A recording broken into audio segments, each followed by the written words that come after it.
Hi, today I'm going to talk about the fish feeder I built. I did it about a year ago because I was looking for the pond fish feeder. Usually they are very ugly, they are not remote controlled, and I have a small pond and I want something more decorative since it's part of the deck, right? So I don't want to just have a bucket there. So I got this one. I made this one with a 3D printing and with a Wi-Fi control, remote control, and also you can schedule it, but I don't find a need for it. With a solar panel. With the solar panel, I have two lithium battery, 16850, and that's sufficient to have this whole thing running all year round. Not all year round, at least for the spring to fall, without plugging anywhere. And if you find anything that with a power cord is a lot more trouble, because first of all, you might not have a place to plug, and the second is once you find a place, your wires could be chewed up by rodents and stuff, right? So this is what I made, and I'll show you what if I have a remote user interface, I can actually push the button and you can see the food is going to drop. Okay, yeah, now here it is. And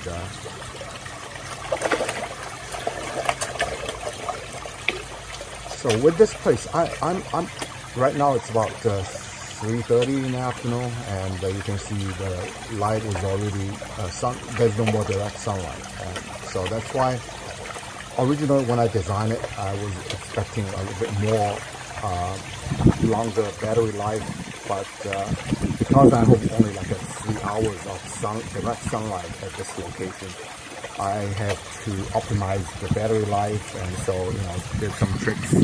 Say for example, it wakes up every 5 seconds and do the Wi-Fi. Otherwise, Wi-Fi is the most power consumption thing, for a small controller. And then between say 11 to 3 o'clock in the afternoon, it will be a good time for it to just completely sleep, because usually when the sun is out directly shining onto the pond, fish don't like to eat at that time.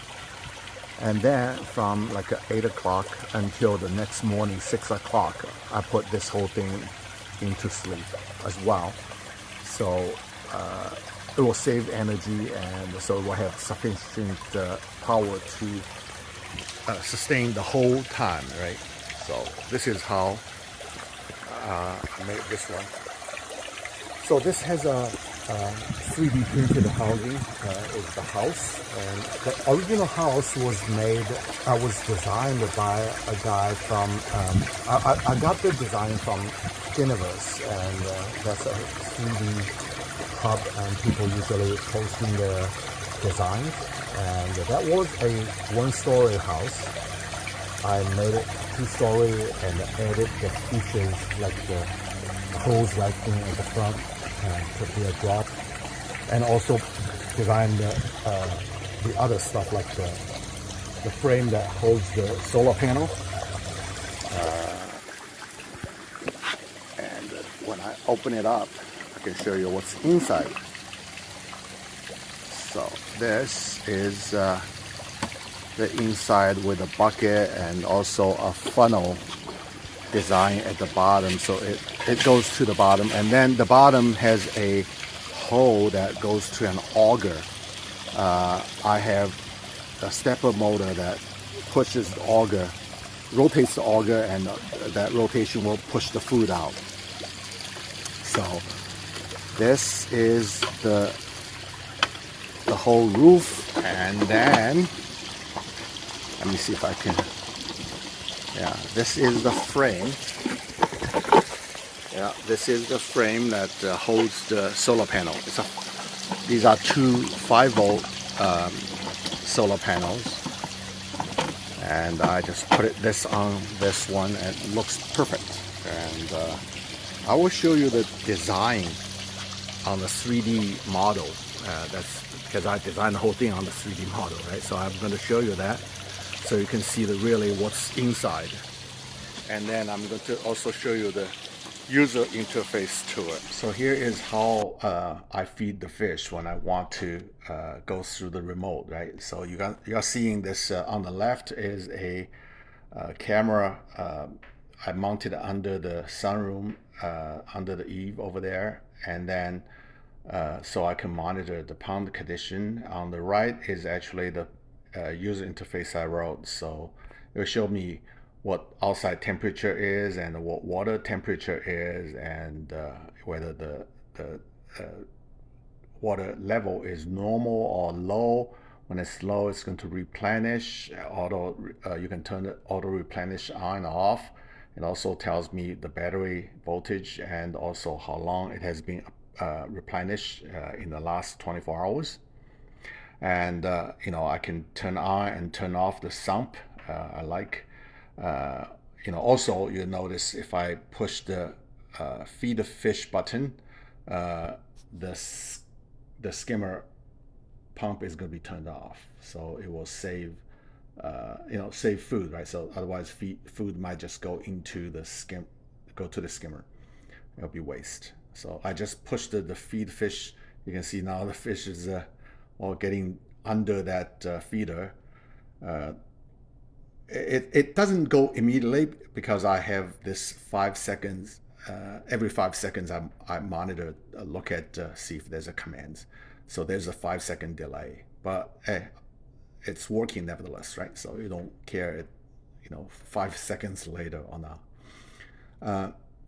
So from this user interface, I can also look at replenish history. This shows me how long, how often it replenishes. And also you look at the battery voltage, so you know whether your battery is good, right? So when I monitor the battery, I will cut it off from the internet and Wi-Fi, turn off the Wi-Fi and everything, and actually shut off the the solar panel as well, so I can actually measure the voltage on the battery. And this is what the recorded battery charge for like 7 days or so, and it seemed like it's working very good, very good. I have never had a need to actually plug it in anywhere to recharge the battery. So go back to that. So you can see, yeah. Let me do this again, and so just for the fun of it, and then feed the fish.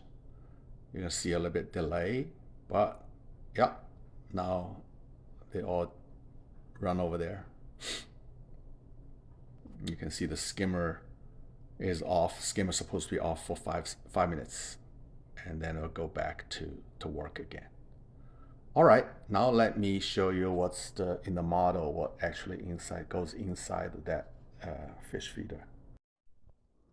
I designed the whole feeder using a tool called Blender that meant to be for the animation and also 3D. So I like it. And this is, you just saw the auger that goes, how to push the food. And also now you have the bucket and with the funnel at the bottom. Now the housing and the solar panel, everything. So great. I hope you enjoy this and get some inspiration and do something like this yourself. Enjoy.